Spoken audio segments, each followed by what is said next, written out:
What's going on, all you creeps out there in cyberspace?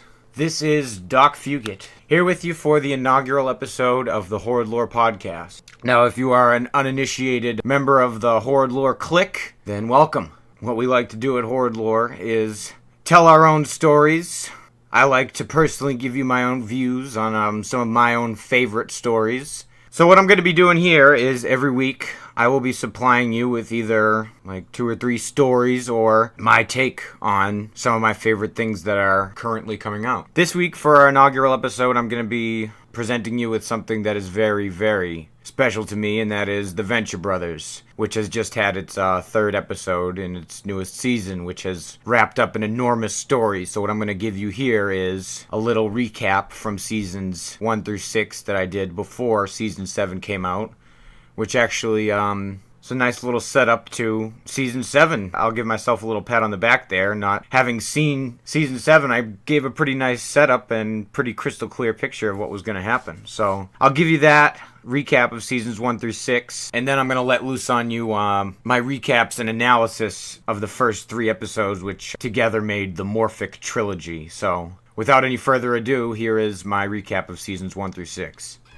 Salutations, creeps. Doc Fugate here, back at you. Today I'm here to talk at length, I'm assuming, about what is one of my favorite things on Earth. Something I can always count on when I'm blue and feel comforted, as if I'm surrounded by old friends. Of course, I'm talking about The Venture Brothers Season 7 premiere. And obviously, couldn't be more excited for this. So to celebrate, I figured that I'd watch the entire show for about the umpteenth time. Probably the best way to truly enjoy the show. Watching from its humble, yet hilarious beginnings in the original pilots and early seasons, morphing into the massive, overarching story we have become blessed with. Most important difference to spot is in the original pilot, the terrible secret at Turtle Bay, in that it was only made and voiced by Jackson Public, one of the 2 showrunners on The Venture Brothers. And about a year later, another pilot came out that was named Dia de los Dangerous, which still boasts Jackson but introduces the audience to his other half, Doc Hammer. Not Doc Fugate, Doc Hammer, who adds his own unique brand of dialogue and flavor to the voice talent, making the Venture Bros into the perfect storm of comic book art, mythology, and just irreverent and original humor that most of these Adult Swim projects have in spades. The main addition was Hammer's take on the amazingly raspy-voiced femme fatale Dr. Girlfriend. She's the girlfriend of the bungling supervillain, the Monarch, voiced by Jackson, along with their quote-unquote top henchmen, numbers 21 and 24. The show centers around their chosen nemesis, the Venture family, Father Rusty and his twin sons Hank and Dean, along with their hulking bodyguard Brock Sampson. The first season mainly just runs the gambit of how many jokes they could jam into each 20-minute episode that almost only revolved around these characters, and some here and there amazing guest characters such as Baron Underbite, Dr. Orpheus, their neighbor, Rusty's college friend Pete White, and his heterosexual companion Billy Quizboy, and of course Rusty's childhood robot Helper, as well as a slew of others who appear as we roll along with the introduction of the Impossible Family, which is the best Fantastic Four ever put on screen, which is headed up by Professor Impossible, originally voiced by Stephen Colbert, then Jackson and Bill Hader at one point because of contract snafu. Most of these characters take center stage as the show progresses, though, not touching onto any real overarching story, other than little hints at Venture Tech creating cloning methods, until the Season 1 finale, The Trial of the Monarch, in which we are introduced to the Guild of Calamitous Intent, the men and women who govern supercriminals, and their anonymous leader, the Sovereign. Opposite to Brock's outfit, the Office of Secret Intelligence, which is essentially the Ventureverse answer to S.H.I.E.L.D. or who did G.I. Joe fight for, whatever, who throw the Monarch into prison for the crime of attempting to win Dr. Girlfriend back from one of their highest-ranking members, Phantom Limb, who becomes a central antagonist in the 2nd season to all parties because of this. The first season also ends with a little special, 2nd season finale, which introduces the audience to a new member of the Venture family. Since the pilot, Rusty's having all these dreams about being consumed in the womb, which turn into a reality when a tumor in his head turns out to be his dormant conjoined twin brother Jonas Jr., who attempts to kill his brother for his years of imprisonment but is foiled by Brock. And in a rare moment of sincerity, Rusty offers his new brother his father's old island and holdings in the company, which he is kind of let go to hell anyway. So as I said, when we enter the second season, we have a very set track as far as the story is concerned. The Monarch is in jail, and a new venture who is living in a new locale, Spider Skull Island, a place shown through basically the rest of the series. At this juncture, there seem to be two groups of fans. Some say that Hammer and Public sacrificed the insane amount of jokes they crammed into 20 minutes for more story-based episodes. And the other group feels the polar opposite. Either way, it's like complaining about two of the best meals you've ever tasted. It's a non-problem. It's a good problem to have. Regardless, rolling into Season 2, we believe the boys have been killed at the tail end of that extra little bonus finale that we got where Jonas is introduced. But in the premiere, we learn that the boys have died countless times and Rusty has countless clones in his lab. Thus, no need for the boys to age in the story as long as the clones exist. And also, we see the Monarch find his way out of prison by the end of the first episode, setting in motion his season-long crisis and quest to win back Dr. Girlfriend from Phantom Limb, despite his connections at the Guild. We are also introduced to the newly formed Triad, which consists of the Venture's neighbor, Dr. Orpheus, the newly introduced Alchemist, who's voiced by Dana Schneider, the guy who does Master Shake, and Jefferson Twilight, a Blackula hunter. Basically like Shaft mixed with Blade. Through these connections, the show becomes so much more of a tapestry, but still remains pretty consistent with the first season, until we get a few red herrings for the future. Most importantly, the destruction of Gargantua 1, a giant space station that was built by Jonas Sr., and meeting one of my other favorite characters, Dr. Henry Killinger, who rebuilds the Monarch's broken spirit and reunites him with Dr. Girlfriend. But most importantly, in Season 2, we get our first epic hour-long finale that Hammer and Public have become synonymous with, knocking out of the park with amazing action that almost always severely alters the characters' paths in life, like the whole show usually pretty much does a 180 after these gigantic specials. This first example is Showdown at Cremation Creek, which follows the wedding of the reconciled Dr. Girlfriend and Monarch, which is fought tooth and nail by her scorned ex-lover Phantom Limb, who attempts a coup to overthrow the Sovereign, who is obviously, like I mentioned before, the leader of the Guild, while simultaneously getting revenge on Dr. Girlfriend and the Monarch, giving us the first real team-up between the Monarch's forces and the Venture Clique, leading to a shocking defeat of Limb and his band of Guild mutineers, leaving the Ventures to go free and Dr. Girlfriend and the Monarch to be married by the Guild, as long as the Monarch promised to take on a new arch-nemesis, which is taken over by Sergeant Hatred, a horribly misconstrued character, who, let me just get this out of the way, who is a recovering pedophile, who was forced to have these feelings as a side effect of this super soldier serum the OSI was injecting him with, which led him to become an arch for the Guild and marry Princess Tiny Feet, who looks enough like a child, but she ends up leaving him at the end of Cremation Creek, leaving him with a void that he fills with becoming the Venture's arch. And he hopes to become their arch and get some revenge on the Monarch who'd been stealing from him for years. His motto is, live to hate, don't hate to live. Before I dig in, this third season is where the show officially becomes a run-on series with deliberate building stories, opening with Dr. Girlfriend and the Monarch being tested and approved by the Guild to arch as a team, a gigantic turning point in this aspect of the show, which becomes far more predominant. They move out of the cocoon and into a highbrow, high-rent, gated community inhabited by the highest Guild members. We also finally get the backstory of Billy Quizboy and his bionic hand, which are far more important than any viewer could have expected. They were given to him by the OSI, who sent him to infiltrate Phantom Limb when he was about college age and had failed out of the Quizboy circuit. And ultimately he saw the accident that left Phantom Limb's arms and legs invisible, and losing his own beforehand in a quizzing accident, and only after all this to have his mind wiped by the OSI because he knew too much, and to be taken in by his fraternal life mate Pete White, and that was their origin story. And in the third season we are also reintroduced to Dr. Henry Killinger, who in this capacity is on the opposite side of the coin, and is trying to make Rusty a better person as opposed to the Monarch, which is a lot more difficult for Rusty because he's so set in his ways, and Killinger tries getting him to be more of a positive person and to do better for himself and for Venture Technology. But in the end, all it turns out that Killinger is trying to do is make him a successful villain, because that's what he sees Doc's ultimate path as being. So Dr. Rusty Venture, in his new villain's attire, ends up declining to sign the guild's paperwork and stays as just a failing scientist, as opposed to living up the success that he could have found through Dr. Killinger's plan. And Dr. Killinger just goes off into the sunset again with his magic murder bag and his magic umbrella, just like Mary Poppins. Sorry, creeps. Just had to go and grab myself a little beverage, since we're going to be talking for a while.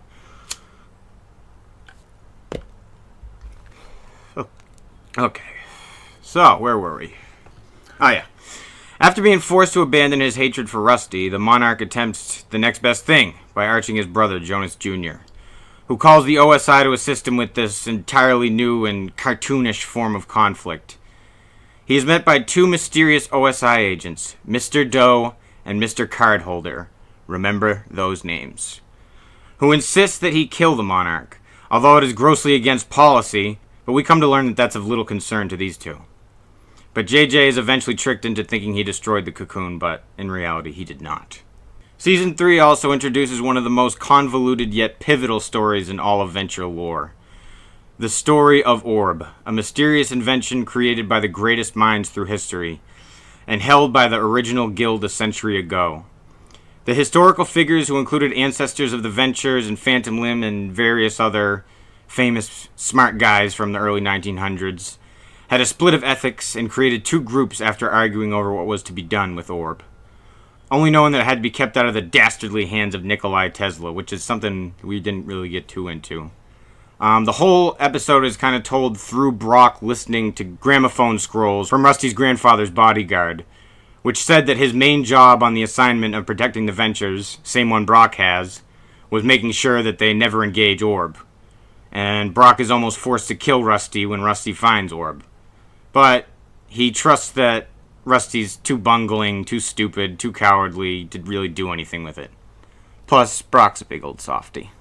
The episode is so big and jam-packed with information that it's easy to miss. It's almost impossible not to miss almost all of this.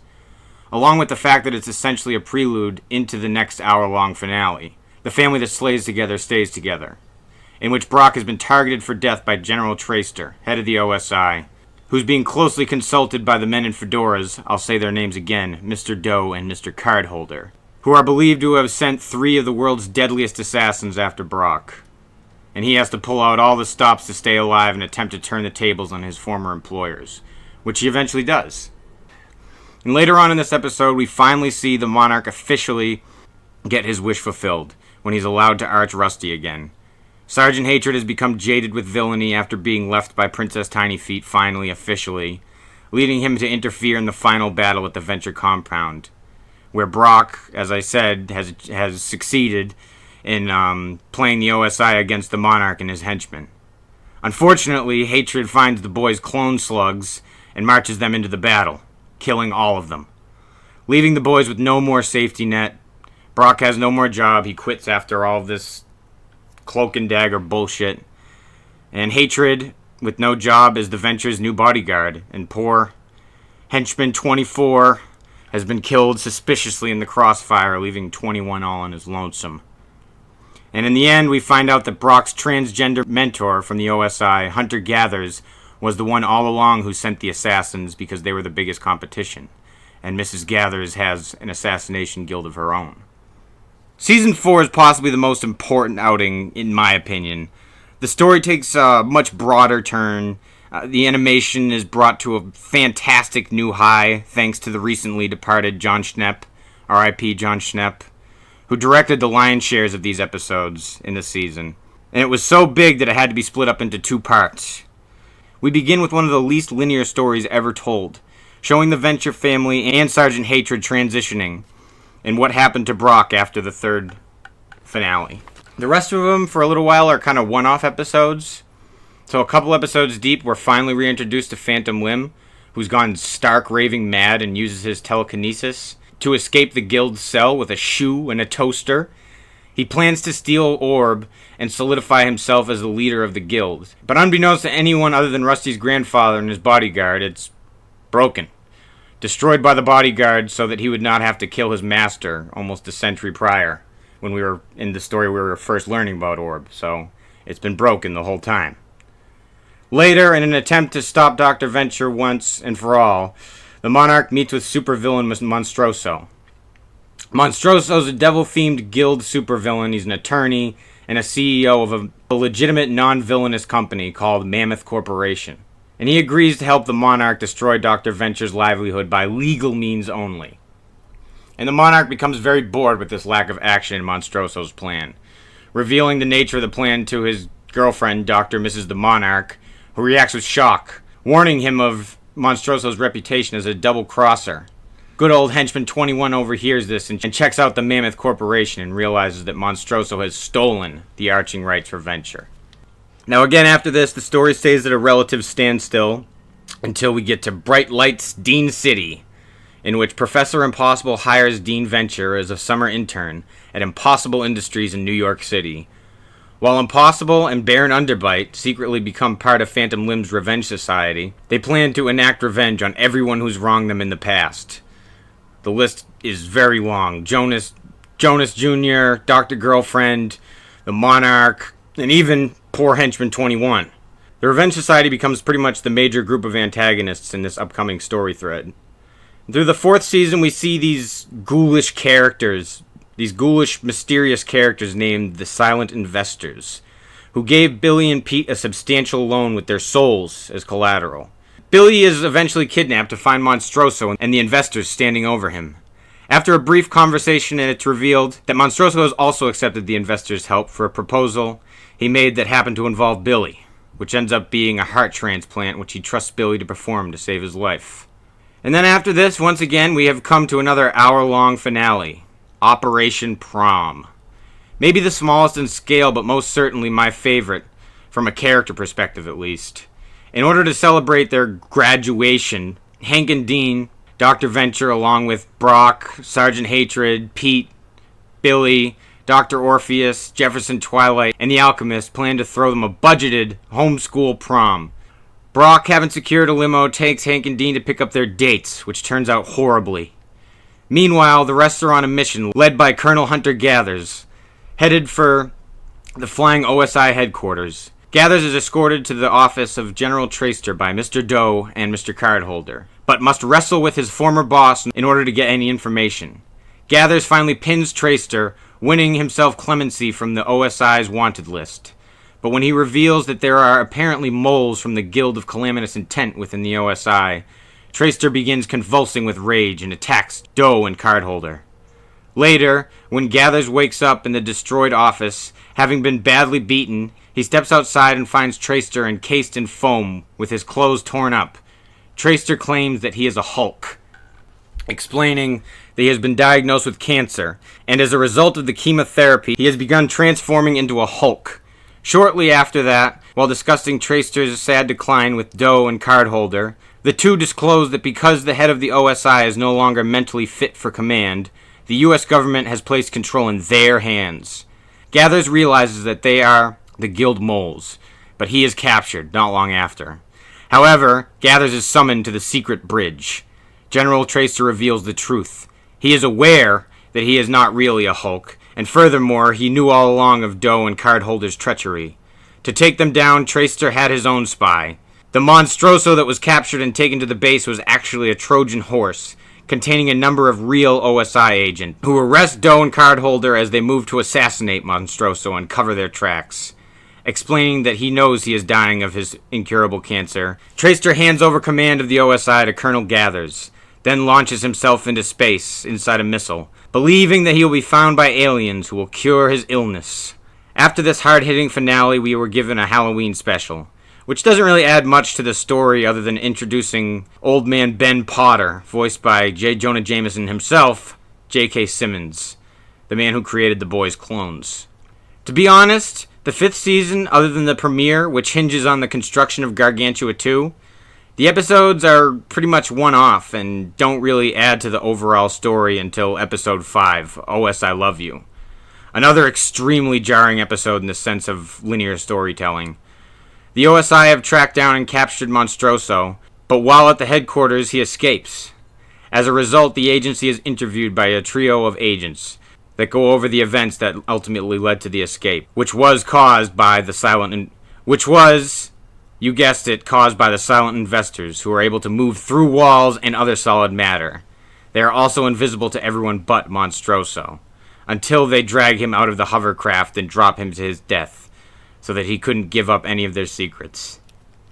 A few short episodes later, we are finally shown behind the curtain of the guild. After their number 4 seat holder has died, they meet at the council's headquarters. A new councilman 4 is announced by the sovereign. Some members of the council want to celebrate the addition of the first new councilman in 15 years, but Sovereign turns down this idea in order to maintain the anonymity of the members of the council. And the transmission ends with some very interesting information.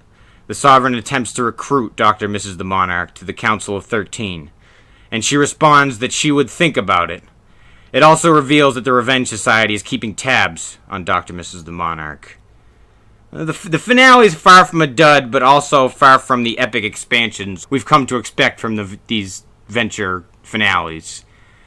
As it turns out, Hammer and Public were crunched for time and had to release all this in Gargantua 2 as an unofficial finale about 2 years later. And it was certainly worth the wait. The episode begins with the Revenge Society, with new members Radical Left, Fat Chance, and Zero now in their ranks, planning their attack on the space station Gargantua 2. They plan to rob the station as they are in desperate need of funds. Brock Sampson is also headed to the station in a secret mission in order to protect the station from the investors. It is revealed that JJ made some kind of deal with the investors in exchange for help building the station. The Monarch, Dr. Mrs. the Monarch, and Henchman 21 arrive at the Monarch's childhood home, which the trio assumed was previously occupied by squatters, but actually was being occupied by the Revenge Society in the beginning when they were first coming back. Dr. Mrs. the Monarch is immediately summoned by the Sovereign. However, other members of the Council of 13 are slowly being killed off one by one in secret. General Gathers concludes that the Sovereign has become aware of the OSI closing in on them, and tells his men to determine the location of the remaining members. At the council meeting, the remaining council members are confused as to where the other members are, just as the Sovereign arrives and shocks them by stating that he wishes to attack Gargantua 2 and kill everyone on board. It is later revealed that Sovereign is actually in league with Phantom Limb, unbeknownst to both the council and the other members of the Revenge Society. The Revenge Society finally make their move, holding up the various patrons of the casino at gunpoint, while Baron Underbite and Zero begin taking the money from the vault. Phantom Limb makes it to the bridge, where he is confronted by the investors. He tells them that the Sovereign sent him on this mission, and one of them then deactivates the protective ray shields. The investors confront Dr. Killinger, who reveals that they are his brothers, and calls them by their names finally: Lips, Cassius, and Skirin. He begins battling the three with his umbrella, while they wield lightsabers, and after an epic battle, the three are defeated by Killinger.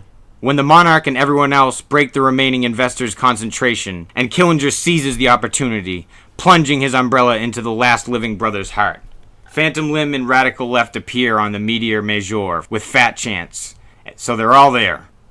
Dr. Killinger then points out that the hideout has 13 chairs, indicating that he plans on forming a new Council of 13, which Monarch is not invited to be a part of.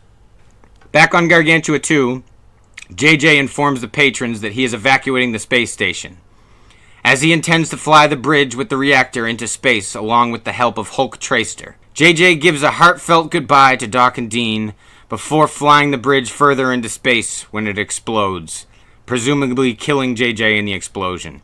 In the episode's epilogue, a funeral for JJ is held on the burnt ashes of the Venture compound, which was the handiwork of the mighty Monarch. JJ's attorney informs Dr. Venture that Jonas had left him his multi-billion-dollar industry and his new headquarters in New York, which causes Dr. Venture to faint.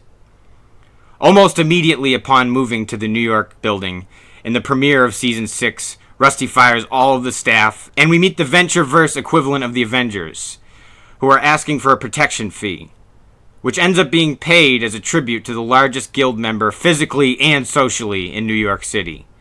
He's basically a villain in the same vein as Monstroso. His name is Wide Whale.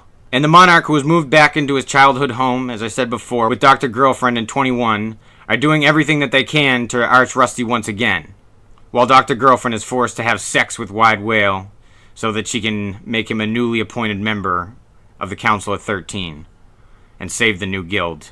Not to mention that this means Wide Whale is now Doc Venture's new arch nemesis. Yet, of course, 21 and the Monarch still hunt down the list below him to make sure the Monarch is next in line. He continues this quest even after discovering a secret cave attached to his parents' house, proving that his father was the little-known vigilante, the Blue Morpho, who would fight crime with Rusty's father, Jonas Sr., and the two would also have fuck parties together, leading me to strongly believe that Rusty and the Monarch are indeed brothers, something I'm sure will be fully explained in the new season, seeing as most of the characters are convinced that Rusty is indeed the Blue Morpho, and not the Monarch, so they're being mixed up already. Except for Dr. Girlfriend, who has already debunked the theory about Rusty being Blue Morpho, and the season ends with her saying that she promises she will end the Blue Morpho's life. And the season ends with another faux finale like Season 5, promised to be tied up in the newest premiere for Season 7. We are introduced to a terrifying Red Skull ripoff, Red Death, who is the last on the Monarch's list to get Rusty. But Death is already on to him, but doesn't take any offense at this, insisting that the Monarch simply take care of Rusty in the most vile way possible, and this will make his hatred disappear. This is about as far as I'm going to go with the newest season, because we were left with a bit of a cliffhanger with this one. The story is obviously unbelievably long and complicated, and not only have I butchered the slick storytelling and the myriad of hilarious bits peppered in everywhere, but I hope this video has brought you up to date enough so that you can catch up this Sunday at midnight. And remember, it's going to be this Sunday night at midnight, so technically it will be Monday.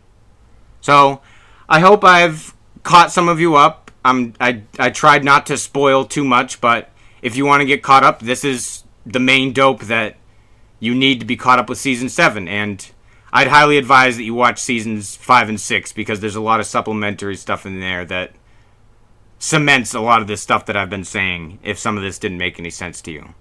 Alright, well, I hope now you're just as excited for the premiere as I am, shaking with anticipation. Holla, holla, holla, holla, holla.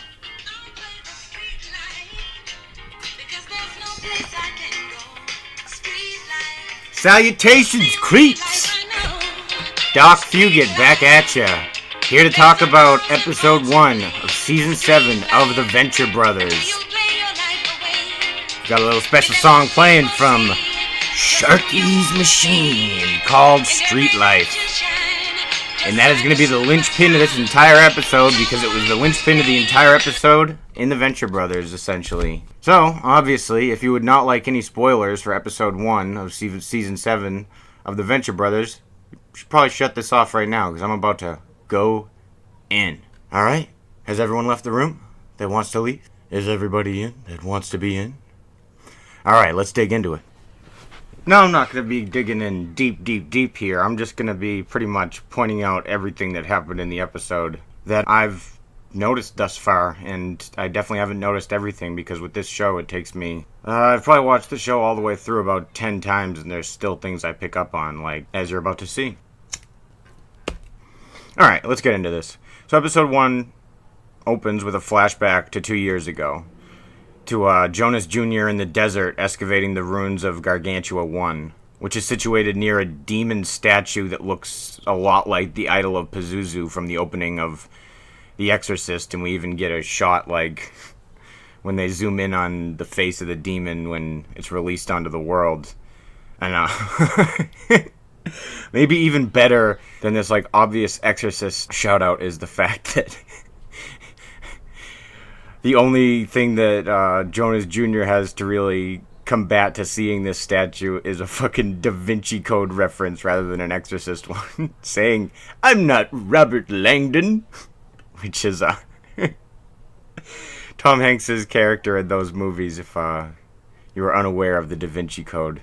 I unfortunately am. We then see, as he goes in, the problem light which Rusty had to try and fix in the first season in that episode, Careers in Science, where the only one where we're really aboard Gargantua 1. We also see mounds of dead scorpions in front of it. Flash forward to Uncle Hatred conducting a tour showing off the piece of the first Venture space station, which is shown sucking the blood from a beetle and powering on as they move on. So something is wrong with that problem light that Rusty was trying to fix in the first season. And we see that it has some sort of, it's like a straw that comes out and sucks the life out of all of these animals, which it must have done to those scorpions in Egypt. I really hope you can't hear my stupid kid neighbors downstairs right now. We then cut to nighttime, and everyone is woken by the song Street Life, which I showed you at the beginning from the movie Sharky's Machine, which Bud Manstrong was playing in the space station Gargantua 1 during a horrible airlock accident long time ago. But he didn't explain much more than that, but I'll go more in detail to that later on after I'm done with the episode itself. This does seem to be a direct callback, though, to the story that Manstrong was telling, which I'll go more in depth into later on. But it was an airlock accident that occurred during a showing of Sharky's Machine, which this song is from. Luckily, Hank's across the street attempting to get intimate with Serena, but having issues prematurely ejaculating before she could even take his shirt off. And then having to flee through the window when they're almost caught by her dad's bodyguards, who recognize his hat by the end and realize that Hank has to be handled. The next morning in the lab, Pete reminds Rusty that Street Life is not in his music library. The reason he knows this is because he was a college DJ and he knows what song is in everyone's library. And then, right on cue, the song kicks back in again and the supercomputer begins speaking in some code version of tongues, apparently. We then cut back to Hatred investigating the problem machine again, which now has a mountain of dead cockroaches and a rat in front of it. His snooping interrupted by the arrival of the astral form of Dr. Orpheus, who has arrived to solve the problem with the haunting, after Rusty has already nonchalantly told everybody not to do so. But Dean called Orpheus while Rusty was too busy mansplaining, or as Rusty said, science-splaining, depending on how you look at it, I guess, the problem away. Orpheus can't appear yet, though, with the rest of the triad in his corporeal form, because it's New York and they're obviously stuck in a ridiculous amount of traffic. But he was just as excited to make his first visit to the Venture's new home since the original compound burned down. They're all very excited to be in such a lavish home since they all apparently live together in a trailer park now, that since they lived in the compound, they didn't have so much luck finding a new home. And Orpheus immediately tells Rusty that from the moment he walked in, he knew that the house was possessed. Meanwhile, Pete and Billy are in the basement attempting to hack into the haunted problem computer, but find that hacking is a lot more boring than they make it look in the hacker movies. But then the problem computer extends its grasp, apparently, by possessing Helper, which physically stops Pete from even trying to hack into the computer anymore. So now we cut to the Order of the Triad, as they're painting a pentagram in the lobby to begin a seance. The spirit soon comes to life, releasing countless ghosts from these displays, which are apparently haunted by terrible memories. Billy, who's already bailed before Pete was even attacked by Helper because he got so bored by the non-existent excitement of hacking. Billy goes to his mom's house, where the old Team Venture are also enjoying dinner with her. Billy tells them about the malfunction and how the song from Sharky's Machine keeps playing through the house. At the mention of the film, everyone at the table becomes ominously silent, and then they shoot a tranquilizer dart into Billy's mother, saying she'll be fine in an hour, and then ask how long Rusty has had the quote-unquote problem, referring to the situation and the writing on the machine itself. We then jump back into the lobby where the ghosts are flying all around the Triad and the Ventures, being narrated by Uncle Hatred as if they are all like spooky exhibits in a haunted house. And they died in the old mill accident back in 1865. Until Orpheus finally has enough and demands the entity to reveal itself and nothing else. And the other spirits disappear and the song kicks on once more, lighting up the problem machine. Cut back to the mansion of Wide Whale, where Hank has reassumed his alias from Season 5 of Enrico Matazza in order to impress Serena's dad, the whale, who is indeed impressed by his gumption, giving him a gun and bringing him into another room where the monarch is strapped to a chair, beaten to a pulp in his Morpho outfit. And the wide whale tells him he's got a spot on the team if he's able to kill the blue Morpho once and for all. Back at the Venture House, the group approaches the possessed problem computer, which is being defended by Helper, which Rusty writes off as a mere glitch before shutting him down. And then the old Team Venture comes crashing into the lobby, urging him not to open the computer. But it's already too late. Orpheus has a pry bar and opened it up. And inside is the disembodied, cybernetically preserved body of Jonas Venture Sr., which Colonel Gentleman reveals as an acronym for Progressive Biological Life Extension Module, which Venture had instructed them to put him inside of after his death. The voice of his father then calls out to Rusty, the moment of reconciliation being interrupted by Pete coming out with an axe and physically hacking the problem, which causes the house to begin to attempt to run away. And then we get a big middle finger of to be continued. So I guess we're going to have to wait and see what happens with the house. And obviously everybody inside of it. Alright, so now let's dig in. First of all, this seems like the biggest tie-in is from Season 1, like I was saying earlier, Careers in Science. Finally adding more substance to the Phantom Spaceman story that Bud Manstrong told. Manstrong told the story that he was an employee aboard the Gargantua 1 space station. He became disgruntled, but hid this from his coworkers. He invited the crew to a screening of the movie Sharky's Machine, which is obviously having some pretty strong relevance in this new season. So I think it might have something to do with when Jonas died. A large number of the crew attended Sharky's Machine, and the man who became the Phantom Spaceman opened the bay doors to space, killing most of the crew and himself.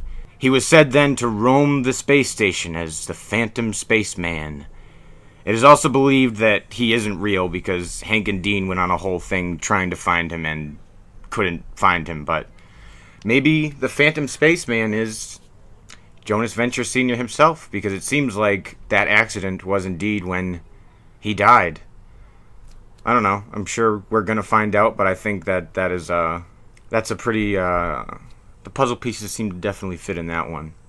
Other than that, there really is nothing to say negatively about this episode. I was hoping to see Red Death, but they showed a trailer for the next episode, and Red Death's going to be in the next episode.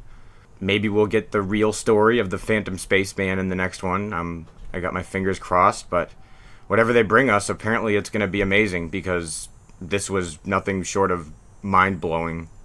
What's going on, creeps? Doc back at you with some more Venture Brothers analysis.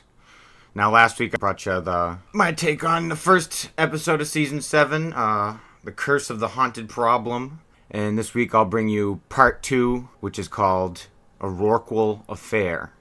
And if you didn't know, Rorqual is a family of whales. So let's get into it. This is Part 2 in what is apparently the Morphic Trilogy. I think this is probably the first time that a single story, has taken up so much space in the Ventureverse.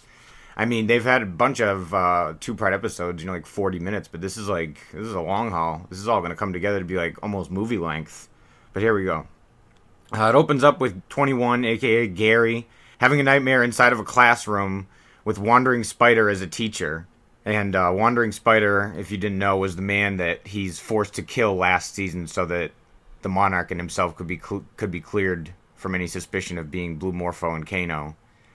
21 is seemingly amid a moral crisis, trying to convince himself that he's a good man, something he's been struggling with for a while now. He awakens in terror to realize that he's overslept, and the Morphomobile is gone, so he has to resort to taking the subway. Meanwhile, the Monarch is at Wide Wales in his Morpho garb, assuming that Gary, aka 21, will be there any second to take the whale and his henchmen out. But obviously that does not happen, and Morpho, aka Monarch, is instead taken prisoner by Wide Whale. Alright. We then cut to a makeshift guild meeting held in a classroom, where Dr. Girlfriend is telling the members that they can't arch anyone until the Blue Morpho is caught. They all begin to throw tantrums until someone begins crushing a styrofoam cup very slowly to draw their attention, like Quint does with the chalkboard in Jaws. There's a lot of Jaws allusions in this episode.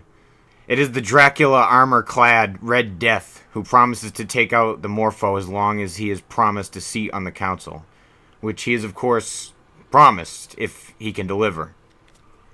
We're now back again at Wide Wales, and we realize that he is wise to who the Morpho is. And we get his origin story in which we are reminded of his brother, Dr. Dugong, who the Monarch killed with no motive. It's back in Season 3 when he wasn't allowed to arch Rusty, and he probably did it just because he wasn't allowed to arch Rusty, and he was just throwing a temper tantrum. We then get a flashback of Wide Whale and Dr. Dugong before they were transformed, and we get the story of how they both became fused with the whale DNA. Wide Whale, being the criminal who funded these experiments, was not very well versed in their mechanics, so when he attempted to make the breakthrough, it left both of them as freaks, and his brother left him in order to be a super scientist before he was killed by the Monarch.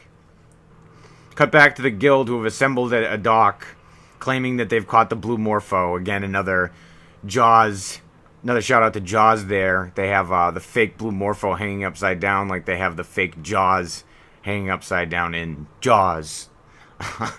And like in Jaws, it's fake. It's just a homeless guy dressed up as the Blue Morpho that they hung up so they could get back to work. During all of this confusion, Wandering Spider's widow shows up to slap Dr. Girlfriend in the face and tell her off for allowing a vigilante to pick off members of the guild, like her husband. 21 finally realizes that enough is enough and everything has gone too far, and he tells Dr. Girlfriend that he has something important that she has to know. And back at the house, he tells her about Monarch's father being the Blue Morpho and the scheme they had both been operating the past several months so that they could arch Rusty again. She then realizes just how far her success has pushed them away from her. And then when he tries showing her the Morpho cave, there's nothing downstairs but a normal basement, which is very confusing. Cut back to Monarch, who's having a very confusing dream where he's drowning in the ocean next to Rusty, who refuses to help. And then Monarch cries out that, "You're never there for me," to Rusty, before being woken up drenched by water in real life by Wide Whale. But that was another confusing little tidbit there. We now cut to 21 and Dr. Girlfriend at Red Death's house, who, after introducing them to his daughter, tells them that he's gonna help save the Monarch if he is allowed to take that position he was gunning for on the Council of 13. She agrees, and they head to the OSI Dummy Corp to find some physical information on an unknown individual. While she's looking, 21 and Red Death are sharing war stories. And Red Death pulls out a ticket stub with a Guild of Calamitous Intent stamp on it and says it was from movie night on Gargantua 1. Here we go. Here we go. Dr. Girlfriend turns around and seems familiar with the tale of movie night. So it's apparently a story that is in both Guild and OSI legend.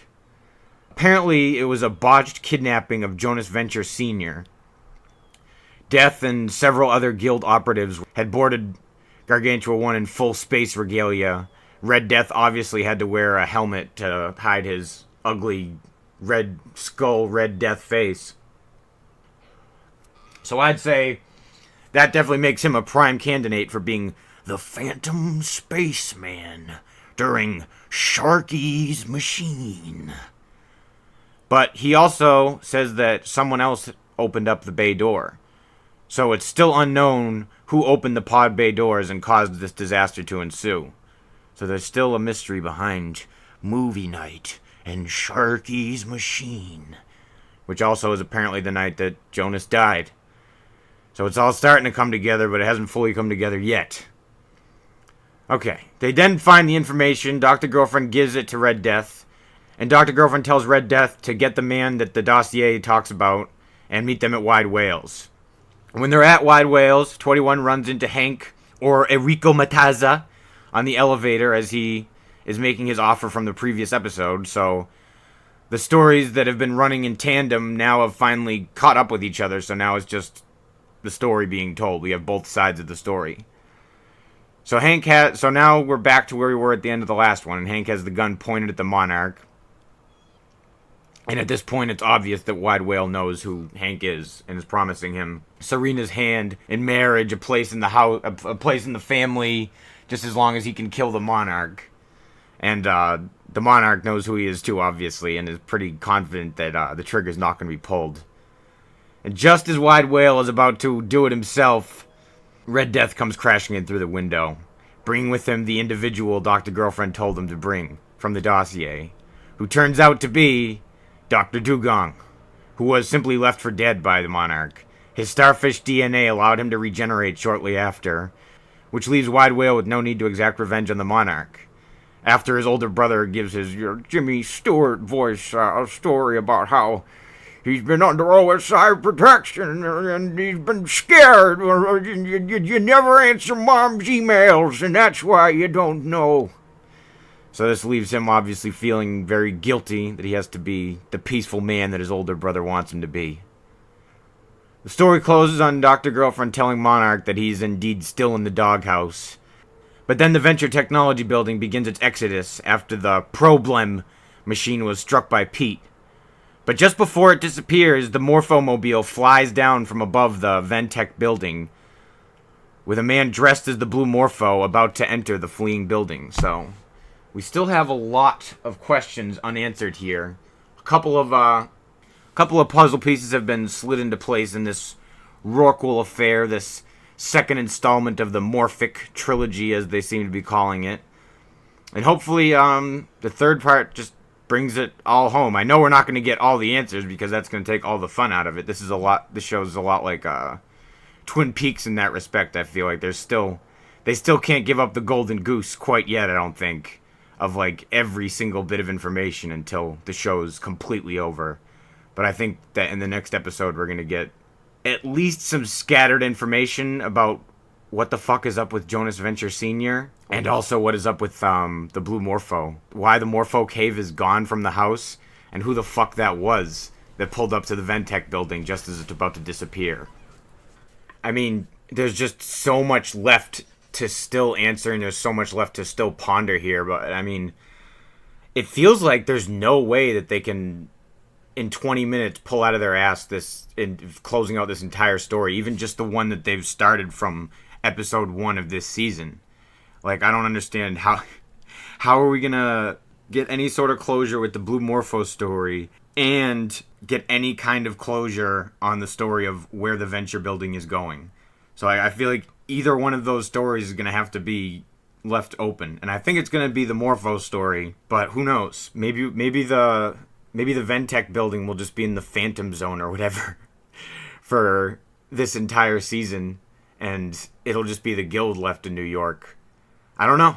Who knows? It's been a wild fucking ride so far, and I can't wait to see what this last part of this, like I said, Morphic Trilogy, as they're billing it, is going to conclude. Because I mean, it's obviously not going to answer all of these questions because they're like I said, they're all such like deep cut questions.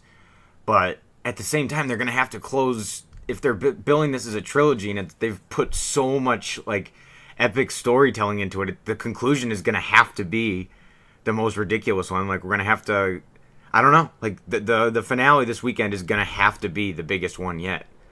And I don't know how yet because I haven't seen it. But I can tell you that it's definitely going to be. Just 6 more days and we'll find out. I can't wait to talk about it with you, creeps. What's going on, creeps? Doc back at you for part 3, or actually part 4 of my little Venture Bros analysis that I've been coming out with here, because you guys have been giving me some pretty decent feedback, so I figure I'll keep on bringing them to you. Well, today, unfortunately, is probably going to be the last one for a little bit, because it's the end of this Morphic Trilogy, and I don't think the story's really going to be building the way that it has. I don't think I'm really going to have enough every week to bring you new shit that they're building in this story, because I really don't think that they're going to be delivering at the fucking level that they have been these last 3 episodes. I mean, over the rest of this whole season, I don't think we're even going to get a tenth of what we've gotten in these 3 episodes. But I am here today to discuss part 3 of the Morphic Trilogy, the gripping conclusion, Areas and Science a little allusion to Season 1 episode Careers in Science, where we first learned the story of the Phantom Spaceman, which is something that has come front and center and turns out is a very huge linchpin in Venture mythology, as we have been discussing. Alright, this finale in the Morphic Trilogy is possibly a hearkening maybe to the end of the Venture Bros as a whole, as we know it. As I said last week, this is the longest spanning single story they have ever achieved in the series. And this last part is so jam-packed with more mythology than I ever could have imagined. Just when I didn't think they could throw me for any more of a loop after those first two installments, this third one just takes the show and flips it upside down completely. We finally get a literal glimpse inside of the mind of Jonas Venture Sr., and we discover exactly the kind of man that he is. And by exactly, I mean exactly. So we're picking up right where we left off when the two stories bisected with each other. Everyone inside the Ventec building is attempting to escape from the fleeing building. The guild arrives to capture the new blue Morpho, and the OSI can't come to help Brock because the dummy corp was just raided. We start with the new Morpho, who turns out to be a familiar face. It is Vendetta, the first guild councilman killed in the purge leading up to all this in Gargantua too. Who, as it turns out, is also a survivor, just like Dr. Dugong. He lived through being dismantled by Brock and remembered who he was, the Blue Morpho. Even in that episode, back in Season 5, Vendetta speaks of a plane crashing and asks her his wife before collapsing, so I think they definitely knew what they were doing there with that one, and it seems like a lot of people have figured that one out, but I don't think anybody could have grasped the fucking depth that it goes to. So he spent all of this time in between that episode in Season 5 and where we are right now, walking from the desert to Newark, New Jersey, to go to his home, which was now being lived in by his son Malcolm, the Monarch, and his wife, Dr. Girlfriend. When Vendetta discovers the Blue Morpho suit is gone, taken by the Monarch, he takes out the spare one that he had in case of an allergic reaction, and takes off in the Morphomobile, and this is definitely why Gary finds it missing when he's trying to ambush Wide Whale and leaves Monarch in the wind. So now we come full circle again, and we're in the present, and the cyborg is at the Venture building demanding to speak with Jonas Venture, which he achieves once he sees the Problem machine, plugging his cybernetic finger into it and transporting himself into the digital layer of Jonas Venture Sr. Vendetta has returned to him to find all of the answers of his past, as all of the pieces have not yet fallen in place inside of his scattered cyborg mind.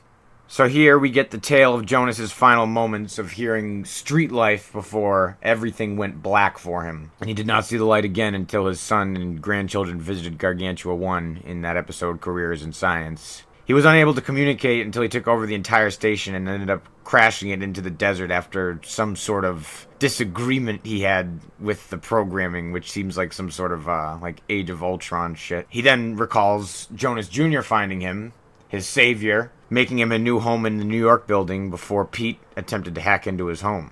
Back again in the real world, the original Team Venture tells the story of how Jonas had turned the Blue Morpho into Venturion, who lost his mind and had to be put down by Kano after remembering his son and attacking Little Rusty. So finally, it is explained why Kano has taken the vow of silence. It's due to his guilt from killing his original master, even though he is technically already dead. Venturion's body is then found in the dumpster by Dr. Z, who could not help himself but reconfigure one of Venture's creations against him, giving him a final makeover and redubbing him Vendetta. And now Z finally realizes who was the man that was Venturion before he was turned into a robot, and now Dr. Girlfriend really understands who he is, just as the Monarch is across the street planning to kill the new Morpho so that him and 21 will be in the clear once and for all. We now cut back to the sex party tape from last season, which is being watched by Jonas Venture Sr. and Vendetta inside of his mind cave, reminding Morpho that he was terribly guilty about this one single act, and the tape was used against him as blackmail by Jonas until the day that he died in the plane crash. We also realize that his son Malcolm is Jonas's son, since he said that he'd help his wife get pregnant because his science is so much more vital. So the Monarch and Rusty are officially at least revealed to be half-brothers, if not maybe twins. And Jonas was even a bigger piece of shit than any of us could have ever imagined. This is honestly like kind of off-putting. Like, it goes that fucking far. I was pretty taken aback by how horrible of a man he was. In this fury finally allows the true Morpho to bleed through the cybernetic mind and remember his hatred for the man standing before him. This reinstatement of memory is just something else Jonas is deeming as more of his help. So it's thanks to him that now he's able to remember that he's the Blue Morpho. We now cut to a diner where Red Death, the Council, and Brock are all sharing a meal and also discussing the past. Red Death tells the story again of how the idea for a movie night came to fruition. It was first made a reality by Vendetta. Brock then stops the story, calling bullshit on it all, because those were all guild operatives, and it is a widely known fact that Sphinx was the organization who had killed Jonas. But this was all a ruse created by the Sovereign, who disguised himself as the leader of Sphinx to shift blame away from his guild, creating the Pyramid Wars, which was started by his guild to kill their competition. And this means that Brock killed countless Sphinx agents for the guild and not OSI like he believed. They then, after another horrible revelation, for this time for Brock, they then come to the conclusion that Blue Morphos / Vendetta is going to be taken into joint custody by both the organizations so that this mess can once and for all be swept under the rug. We then cut to the story of what really happened on the night of movie night and what happened to Jonas. Vendetta was going to play the video of Jonas and Blue Morpho over the screen instead of Sharky's machine before he realized that he was in fact the Blue Morpho and again was offered his help before Vendetta opened the bay doors, killing everyone other than Vendetta himself aboard the ship. The original Team Venture found Jonas's frozen body, and when putting him into the machine, dropped him, shattering the body and leaving only the disembodied head to drop inside of the Problem machine. Jonas now frantically transports himself into Rusty's watch, telling him to put his brain into Vendetta's body while he's still distracted by the link between the two. Well, now that he's the Morpho and realizes everything that's going on, Vendetta attempts to break away from this bond that he has with him and sees his son, the Monarch, finally, calling him Malcolm, leaving the Monarch in utter confusion before the machines flee away into battle. Jonas not allowing Vendetta to get away and vice versa. They both roll out of the building before being utterly destroyed, finally tying up the deaths of both Jonas Sr. and the Blue Morpho, along with so much more. I am not going to lie, I don't think anything has maybe ever blown me away in relation to revelations in a story being brought to light more than this did. I just sat there the whole time I was watching this with my mouth open. I had to instantly rewatch all of this back together again as a whole, and I greatly recommend that you do so also. And maybe also come back and listen to this as a whole, all three parts of Doc's analysis of the Morphic Trilogy, as, I don't know, I guess we'll have to wait and see until next week to see how much lore and story building we get, because I don't think that it can really match what we've gotten here. Yeah, that's pretty much everything all out on the table there, creeps. So, as much as I wish that I could keep on bringing you Venture Bros content, I don't know if I would be able to deliver the goods as well as I have been, so I might have to meander into something else. But I guess we'll just have to wait and let time tell, because who knows, maybe this whole season will just be jam-packed with answers and just this high level of storytelling that we've gotten thus far, but I don't think that it's in the cards. Either way, until next time, I hope you join me. Love you, creeps.